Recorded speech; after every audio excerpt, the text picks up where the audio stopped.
Tandis que nous suivons Didier Pironi en caméra embarquée sur le circuit de Watkins Glen, théâtre du Grand Prix des États-Unis et Est, 15 jours plus tard, il nous faut revenir sur tous les événements qui ont secoué la Formule 1 depuis Monza. Ronnie Peterson est donc décédé. Mario Andretti a coiffé sa seule couronne mondiale dans ces conditions extrêmes.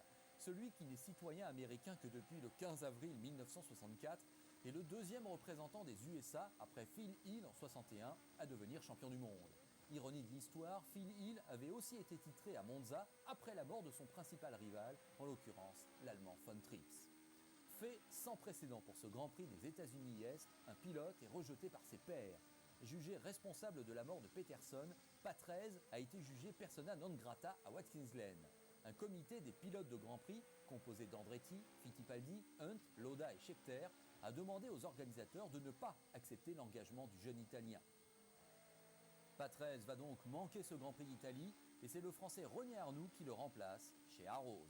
Autre remplacement, forcément celui qui concerne Peterson. Colin Chapman a fait appel à Jean-Pierre Jarier. Le Français se voit offrir une fantastique opportunité, surtout qu'il semble bien qu'Andretti, et ça n'est pas illogique, accuse le coup moralement. Pourtant, c'est bien Andretti qui s'est installé en pôle, devant Rothman. Jarier, dans un premier temps, doit se contenter du 8e chrono.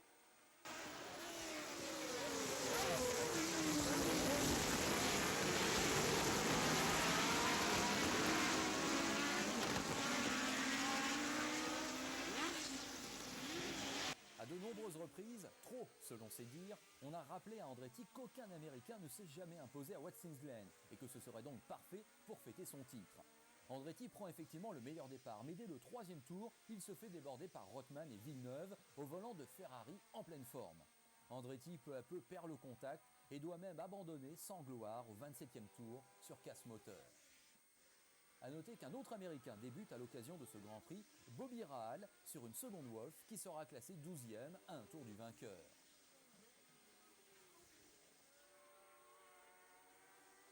Un vainqueur qui n'est autre que Carlos Rothman, qui mène alors jusqu'au drapeau à damier.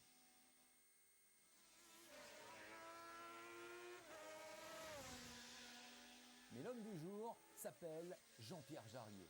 Dès le 11e tour, le Français a dû s'arrêter pour changer le pneu avant gauche. Reparti 15e, il s'est alors lancé dans une formidable remontée jusqu'à la 3e place. Le pilote de la Lotus numéro 55 n'est alors devancé que par Rothman et Alan Jones sur la Williams. Jarier fonce sur ses proies, il tourne 3 secondes plus vite que Jones. Hélas pour lui, il tombe en panne d'essence à 4 tours du but.